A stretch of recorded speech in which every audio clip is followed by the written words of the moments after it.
Espíritu Santo, Pablo, cuando aborda ese tema, él va a escribir este tema en 3D. Habla de 3 dimensiones.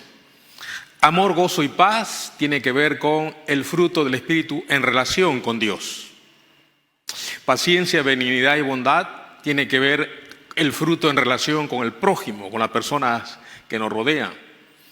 Y la tercera dimensión del fruto tiene que ver con fe, mansedumbre y templanza en relación con nosotros mismos. 3 dimensiones en las cuales San Pablo va a abordar, porque quieras o no, es un tema muy particular para aquellos que le hemos conocido al Señor. Amor, gozo y paz para con Dios, paciencia, benignidad y bondad para con el prójimo, y fe, mansedumbre y templanza en relación con nosotros mismos. Y en esta tercera dimensión, hoy vamos a hablar precisamente de la fe. ¿Cómo se define la fe? Antes de poder abordar los detalles adicionales, mire cómo se define la fe.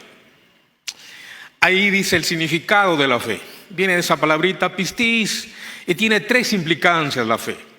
Capacidad de tener credulidad sencilla. Cuando usted y yo aceptamos a Cristo, sabemos que hace 2000 años Él llegó, lo aceptamos sencillamente. Eso es ejercer fe. La segunda implicancia de fe tiene que ver con la capacidad de ser confiable.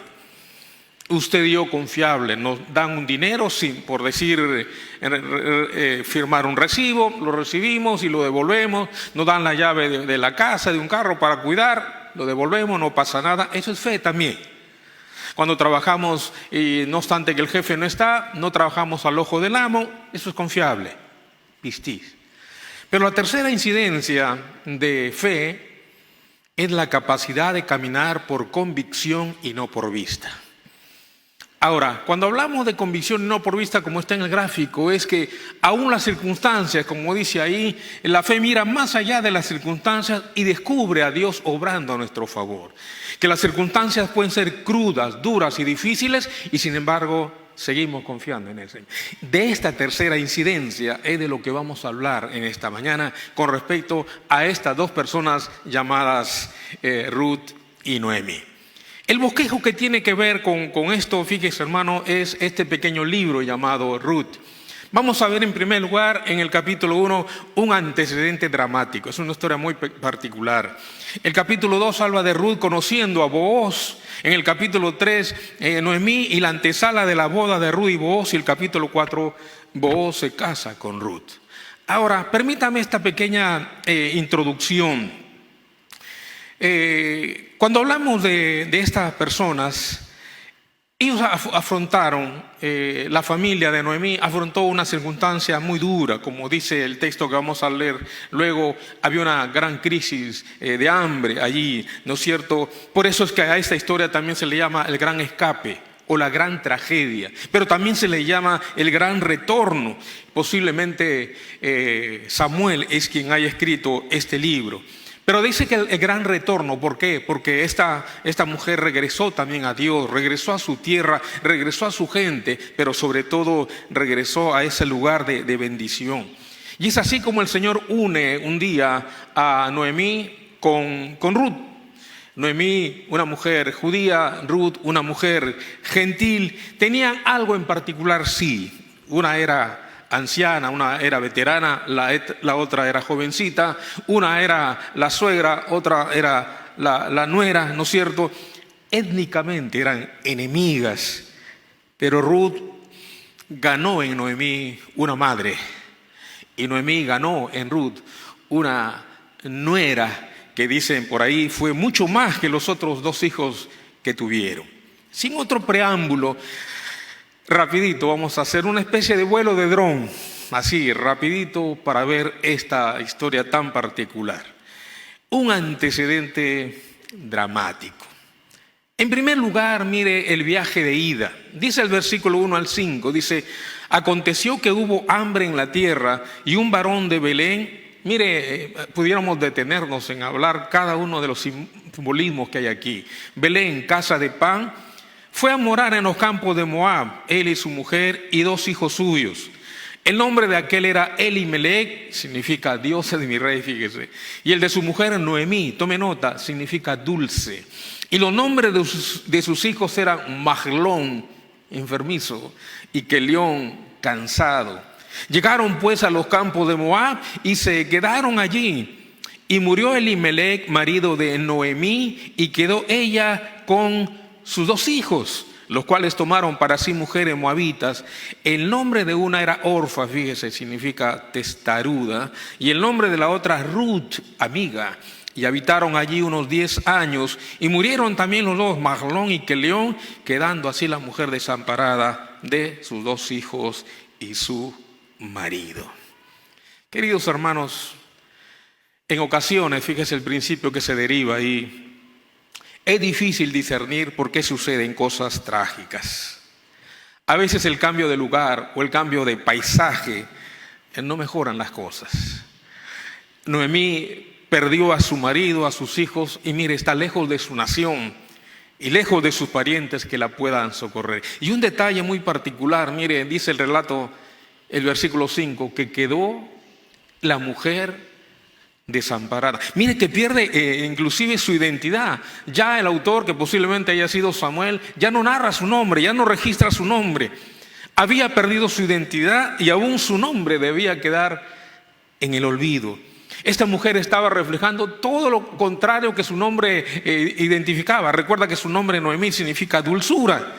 Sin embargo, ahora como que la maldición, la infertilidad, la muerte, el hambre, la soledad y tragedia tras tragedia la está acompañando. Una pequeña aplicación. Así ocurre cuando caminamos fuera de la voluntad del Señor. Son las cosas que a veces aparentemente no nos podemos explicar. Pero luego hace el viaje de retorno. Versículos 6 al 14 dice ahí: y oyó en el campo de Moab que Jehová había visitado a su pueblo para darles pan. Salió pues del lugar donde había estado y con ella sus 2 nueras. Y Noemí dijo a sus 2 nueras: andad, volveos cada una a la casa de su madre. Y le dijeron: ciertamente nosotras iremos contigo a tu pueblo. Y Noemí respondió: volveos, hijas mías, que mayor amargura tengo yo que vosotras, pues la mano de Jehová ha salido contra mí. Y ellas alzaron su voz y lloraron, y Orfa besó a su suegra y se fue, y Ruth se quedó con ella. Ahora fíjese el retorno. Mire, el viaje, algunos van a decir que es de 100 kilómetros, tanto de ida como de venida, y es un viaje que hacen más o menos en 10 a 15 días caminando, ¿no? Por la ruta. Mire el principio que se deriva. Noemí había hecho todo lo posible para salvar a su familia de la crisis alimentaria. Sin embargo, los 3 hombres de la casa habían muerto, el esposo y sus 2 hijos. Estaba convencida, mire la expresión que acabamos de leer, ella estaba convencida que Dios había traído calamidad sobre ella y había perdido toda esperanza. Pero hermanos, aquí empieza. Pero la historia muestra que Dios puede cambiar cualquier situación. A partir de aquí comenzamos a ver lo rasgo de la fe de estas 2 mujeres, y en particular de Noemí. Hoy en uno de los diarios, ahí mientras venía acá al templo, uno de los diarios decía: la fe es lo más lindo que hay. Ya sabe a dónde apunta, ¿no? La fe es lo más lindo que hay. Claro, mañana, hermano, es decisivo eso también. ¿Sí o no? Y entonces, mire, la historia muestra que Dios puede cambiar cualquier situación. ¿Sabe qué quiero decirle con eso, hermano? Nadie debe desesperarse. Nadie debe entrar en pánico o meter miedo a los demás. Siempre podemos recurrir al Señor y poner nuestra esperanza en su amor y en su poder también. Y en la siguiente porción hallamos, hermanos queridos, una de las joyas más preciosas de todos los votos y confesiones de fe que se hayan realizado. Yo solamente voy a enumerar en virtud del tiempo. Pero fíjese esta respuesta estremecedora que se encuentra a partir del 16 al 18. Y respondió Ruth: no me ruegues que te deje y me aparte de ti. La primera implicancia de Ruth: por fe se aleja de su vida antigua. Rechazó todas las juntas antiguas, esas amistades antiguas. Por fe, fíjese, por fe y no por vista. En segundo lugar, avanzamos: porque donde quiera que tú fueras, iré yo. Por fe elige otro rumbo, hermanos, otro rumbo. Hermano, a veces no es tanto la distancia que caminamos, sino cuál es la dirección que le damos a nuestra vida. Repito, no es tanto la distancia, cuán lejos hayas caminado, no, cuál es la dirección en la cual vas. 3. Y donde quiera que vivieres, viviré. Por fe renuncia a sus antiguos planes. Abandonó sus propósitos personales, ¿no es cierto?, para el futuro a fin de tomarse de Dios. 4. Tu pueblo será mi pueblo. Por fe también va a renunciar a sus antiguos socios. Ella se separó de esos amigos idólatras que tenía, obviamente, y se va a identificar con el pueblo de Noemí que honraba la ley de Dios. 5. Y tu Dios, mi Dios. Por fe renuncia a sus dioses falsos. De no haber puesto a Dios en primerísimo lugar, al Dios creador de cielos y tierra, en primerísimo lugar, las demás evidencias de su carácter que vamos a ir desarrollando, mire, habrían significado nada, poca cosa. Y finalmente, para coronar esto, ella dice: donde tú murieres, moriré yo, y allí seré sepultada. Y viendo Noemí que estaba subrayado, tan resuelta a ir con ella, no dijo más. Por fe renunció a la duda, a la incertidumbre y a la indecisión, porque su determinación fue seria, solemne e irrevocable, mis hermanos. No estaba jugando, hermanos, porque era una decisión que iba a cambiar su vida, su destino y su familia, como veremos a continuación también. Pero en cuarto lugar, hermanos, déjenme decirle, las personas de fe también se quejan. No todo es bueno, no todo es positivo, no todo es sagrado. Las personas de fe también se quejan. Mire del 19 al 21. Y aconteció que habiendo entrado en Belén, toda la ciudad se conmovió por causa de ellas y decían: ¿no es esta Noemí? Y ella le respondía: no me llaméis Noemí, sino llamadme Mara, que significa amarga, porque en grande amargura me ha puesto el Todopoderoso. Yo me fui llena, pero Jehová me ha vuelto con las manos vacías. Jehová ha dado testimonio contra mí, y el Todopoderoso me ha afligido.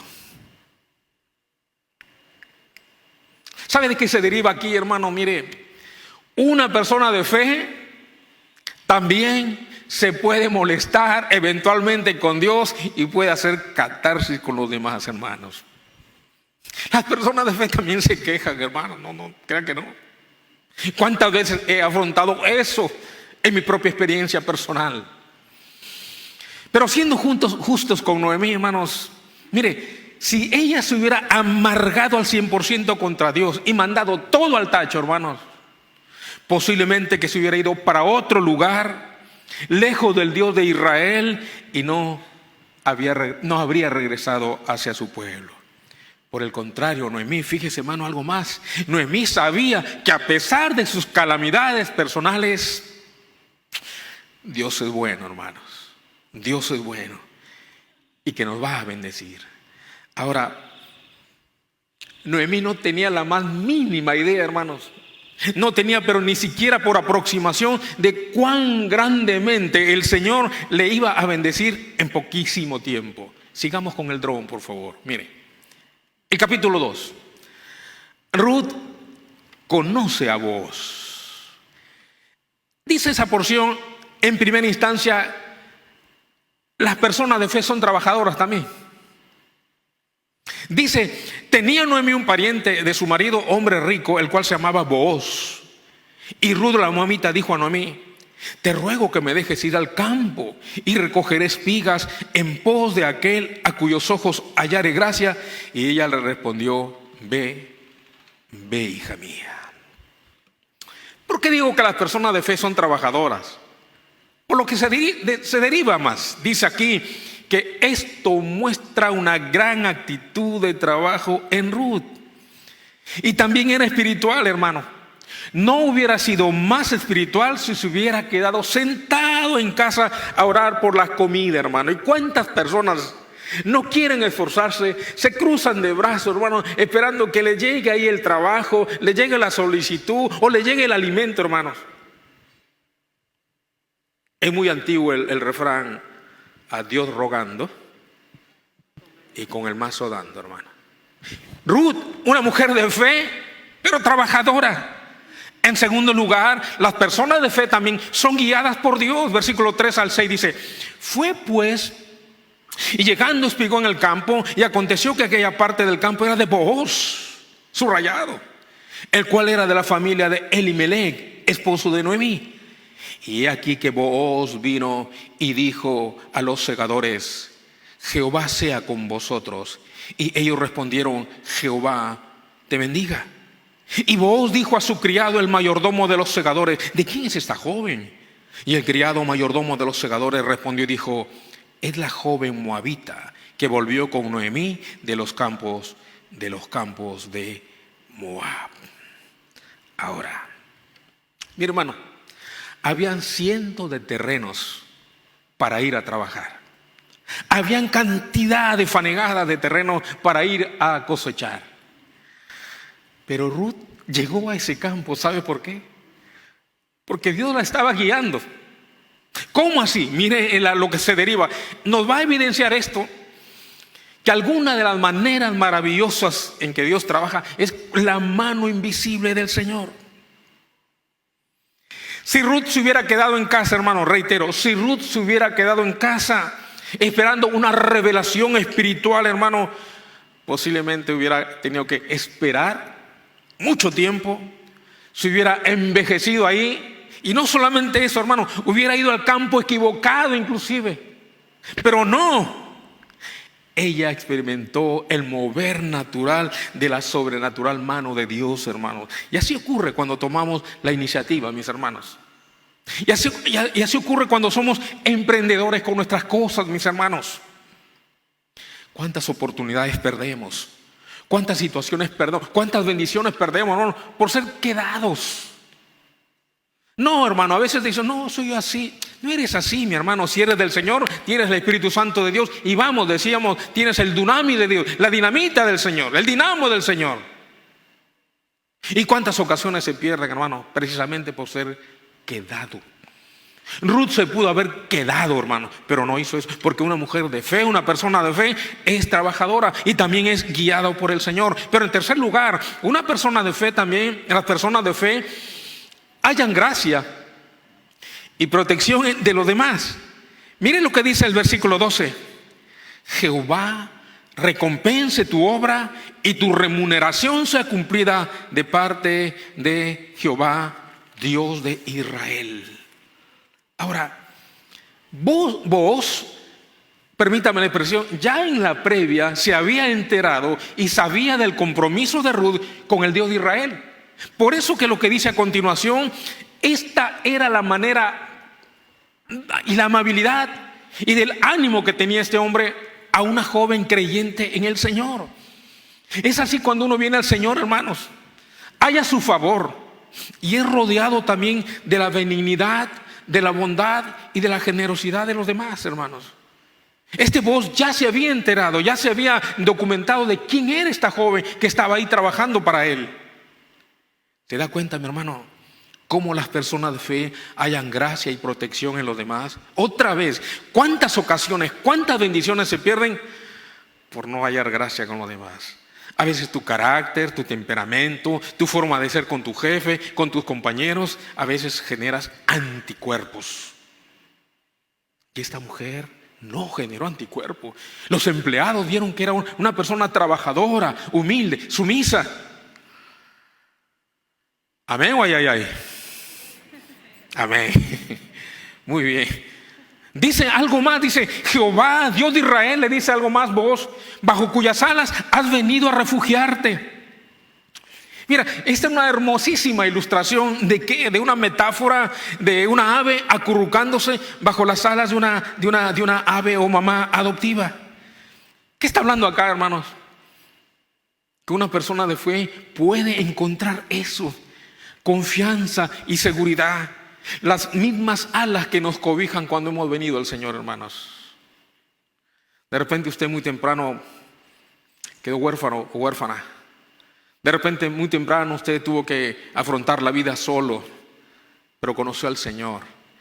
Y qué mejores alas, hermanos queridos, que estar bajo las alas de nuestro Señor. Amén. Seguimos viajando con el dron. Llegamos al capítulo 3, Noemí y la antesala de la boda de Ruth y Booz.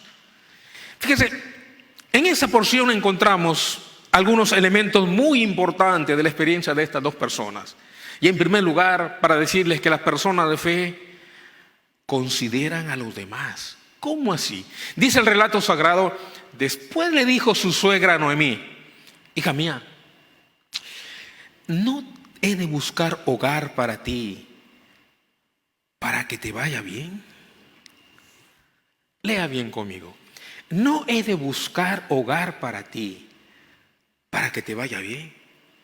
Dos cosas hay ahí. En primer lugar, mire, aquí está hablando que Noemí sabía que Ruth sería mejor cuidada si se casaba. Por lo que, principio que deriva, vio la posibilidad y sugirió que solicitara matrimonio a Booz. Ahora, le dije que tomaran en cuenta la palabra descanso y hogar. La palabra hogar, mire, ¿de dónde viene? De esa palabra manowak, que significa un lugar precisamente, hermanos queridos, de descanso, de paz y seguridad. Desde muy antiguo la expresión hogar, de donde vienen, otros dicen que la palabra hogar viene de hoguera, ¿no? De donde en la antigüedad no había foco, no había luz, no había televisión, la gente se colocaba alrededor de una hoguera para dialogar, compartir. Yo recuerdo eso en mis abuelos. Yo me crié un tiempo con mis abuelos, en la casa de mis abuelos, y no había luz eléctrica, no había postes eléctricos, y en el fondo había una hoguera, y ahí conversábamos con las charlas del abuelo que ya les hablaba en otras ocasiones. De ahí viene hogar. Pero ahí la palabra bíblica es manaweh, que significa descanso, que significa paz y seguridad. Hermanos, así será nuestro hogar, de descanso, de paz, de seguridad. A algunos parece que no nos casó el juez de paz, sino el ministro de guerra, hermano. En otro caso, hermanos, parece que es el epicentro del inicio de la Tercera Guerra Mundial, hermanos. Descanso, seguridad y de paz. Hay mucho por hablar. Pero ella le dice, no es Booz nuestro pariente. Ahora, a partir de aquí, hermano, nos vamos a encontrar con algunas cosas culturales un poco raras. A nosotros nos puede parecer, mire lo que dice ahí, nos puede parecer atrevido. Pero en aquellos tiempos era considerado algo propio. Es decir, que la sugerencia de Noemí a Ruth estaba basada en una costumbre peculiar allí en Israel, y el significado tenía que ver con una palabra que dice a continuación, goel. ¿Qué era un goel en la antigüedad? Era lo que dice ahí. Era una persona responsable de rescatar tres cosas: rescatar propiedades, personas y en particular, como es el caso que vamos a ver, la posteridad de la familia. Ruth entonces, a partir de aquí, podía apelar a él, a Booz, para salvaguardar lo tercero, la posteridad de su familia, la familia de Elimelech, el esposo de Noemí, que ya había fallecido casándose con ella. Hermanos queridos, mire qué principio se deriva aquí. Qué bueno cuando el egoísmo no nos gana. Qué bueno que el egoísmo no nos gana para no cerrar el corazón, hermano, a los demás. El egoísmo a veces nos lleva a decir, si yo no lo consigo, el otro tampoco. ¿Qué estoy diciéndole con esto? Noemí pudo haber dicho, hermanos, en Ruth voy a encontrar mi descanso. Y ella va a ser mi bastón para mi día de veteranía. No. Ruth, es necesario que te cases. ¿Y cuántos padres a veces truncan la vida de los hijos por no permitirles que ellos formen su familia? Porque egoístamente los han atrapado. Y a veces han truncado no solamente su vida y su familia, sino su destino también. Noemí pudo haber hecho eso, pero no lo hizo. Porque una mujer de fe, las personas de fe, consideran a los demás, como es el principio que estamos desarrollando. Pero en segundo lugar, las personas de fe también son sagaces. Versículos 2 y 4 dice, he aquí, le dice, le explica, que él avienta esta noche la parva de las cebadas. Te lavarás pues y te ungirás, vistiéndote tus vestidos, irás a la era. Y cuando él se acueste, notarás el lugar donde se acuesta e irás y descubrirás sus pies y te acostarás allí. En aquellos tiempos, este acto, hermanos, se interpretaba como el rol de un siervo. ¿Cómo así? Mire lo que dice: acostarse a los pies de su amo y estar listo para recibir las órdenes. Así que cuando Noemí le dijo a Ruth que se acostara a los pies de Booz, ¿sabe lo que le estaba diciendo? Le estaba diciendo que se acercara a él de una manera totalmente sumisa. Y es así, queridos hermanos, que Noemí sabiamente aconsejó a Ruth que se acercara, tome nota, no como una víctima que demanda sus derechos, no, sino como una humilde sierva que confiaba en la bondad de su pariente redentor. Y otra vez, hermanos, cuántas veces por la soberbia y no tener criterio perdemos oportunidades. Eso va de la mano con el principio siguiente, que las personas de fe entonces también son sabias y humildes. Y él dice: te dirá lo que hayas de hacer. Y ella respondió: haré todo lo que tú me mandes. ¿Sabe qué, hermanos? Noemí y Ruth habían tenido la oportunidad de ¿qué? De conocer a Booz, y sabían que Booz, sabe, era un hombre que tenía 3 cualidades, por lo menos aquí. Era un hombre bueno, era un hombre de Dios, y uno, hermano, al que Ruth con confianza pudiera someterse. Oh, mis hermanos, qué principio extraordinario aquí. ¿Sabe qué, hermano? Varón que estás aquí, muchos esposos desearían tener una esposa que se someta a ellos de la manera en que indica aquí a Ruth que lo haga. Pero varón, ¿qué tipo de liderazgo tienes en la casa? ¿Qué tipo de cuidado das a la esposa? ¿Qué tipo de preocupaciones tienes para con la esposa, para con la familia? ¿Te das cuenta? O al revés también es cierto, mujer que estás aquí, desearías tener un esposo que te ame, que te cuide y te trate del modo, ¿no es cierto?, que vos hizo con Ruth. Pero evidencias, muestras sumisión, humildad, respeto al esposo. Te digo algo más, hermano. El amor no se demanda, el amor se gana.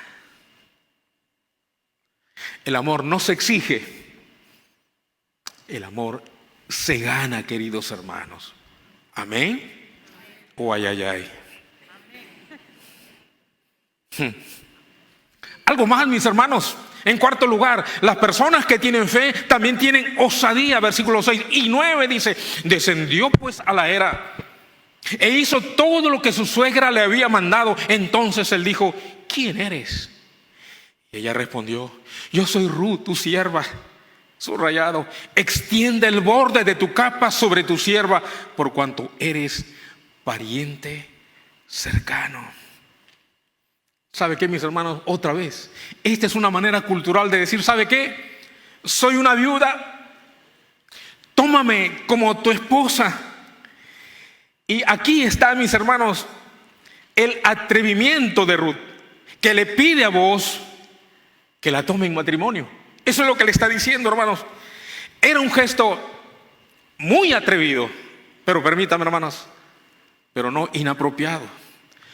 Ruth entendía que al identificar a Booz como su pariente cercano, mire, literalmente le está diciendo: eres un Goel, de lo que ya explicamos.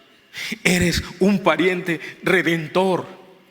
Y solo esto se podía llevar a cabo, hermanos queridos, a través del matrimonio con Ruth, teniendo subrayado descendencia para preservar a los descendientes de Elimelech, que ya se había muerto, hermanos, y no tenía descendencia.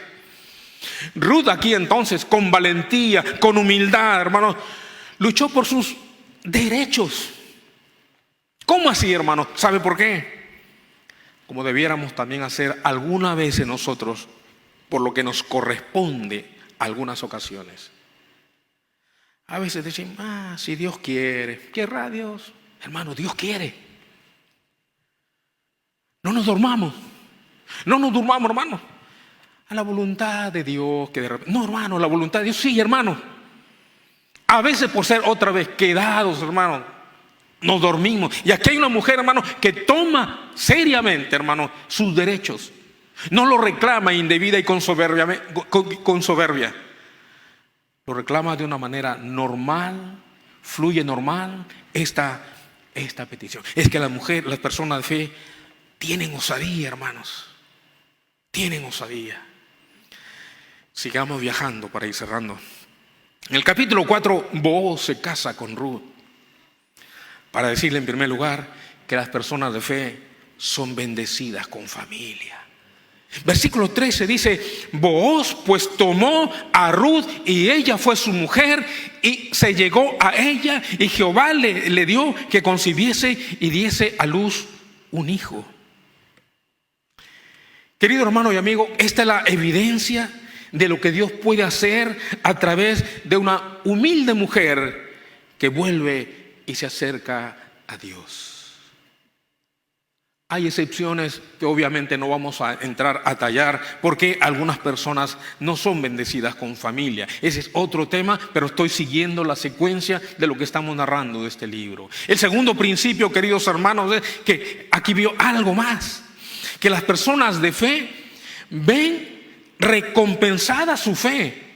¿Cómo así? 14 y 16 dice, y las mujeres decían a Noemí, loado sea Jehová que hizo que no te faltase hoy pariente, cuyo nombre será celebrado en Israel. Y tomando Noemí el hijo, lo puso en su regazo y fue su aya.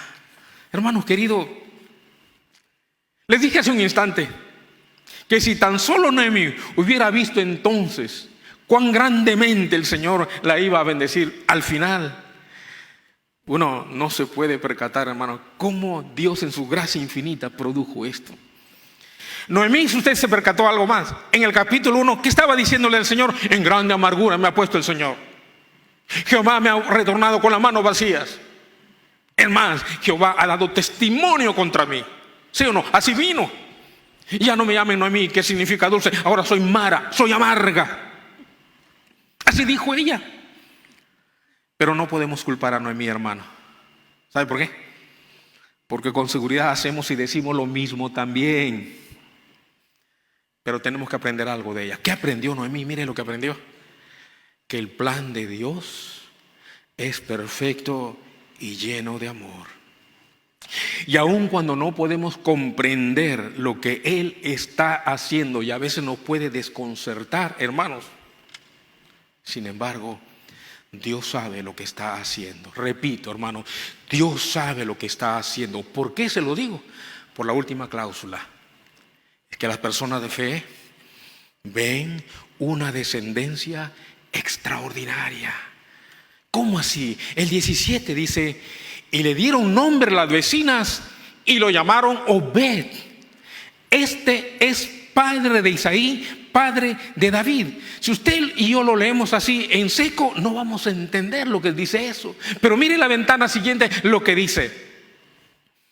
El hijo de Ruth y Booz se llamó Obed. Obed tuvo un hijo llamado Isaí. Isaí tuvo un hijo llamado David. Oh, hermano, lo que está ahí subrayado. Y David, luego de 28 generaciones, tuvo un descendiente llamado ¿qué? Jesús. ¿Sabe la implicancia de esto, hermano? Si usted me acompaña al versículo paralelo en el Nuevo Testamento, ¿quiere usted saber quién fue la madre de Booz? Se va a sorprender. Si es que ya lo sabe, obviamente, no lo sabe. Dice, Salmón engendró de Rahab la ramera a Booz. ¿Quién fue la madre de Booz? Rahab la ramera. Y dice más. Y Booz engendró otra vez de Ruth la moabita a Obed y Obed a Isaí. Isaí engendró al rey David, y el rey David engendró a Salmón, y luego de 28 generaciones Jacob engendró a José, marido de María, de la cual nació Jesús, llamado el Cristo. Qué hermosa realidad, hermanos. Qué historia tan particular la que nos genera esto. El broche de oro de esta historia es que la moabita Ruth y Rahab, la ramera, madre de Booz, figuran en la genealogía del mismo Mesías, el Señor Jesucristo. Algunos que se jactan de su cuna de oro. Aquí hay una cuna, hermanos, con todos los detalles que sabemos, que aún en la genealogía de nuestro Señor y Salvador hay lo que humanamente le llaman lunares. Una ramera. Pero sabe que, hermano, ese no es el detalle. Nos va a enseñar que nuestro pariente redentor, nuestro Goel, es la evidencia que Dios no hace acepción de personas. Que la salvación es universal para todos, hermanos, los seres humanos.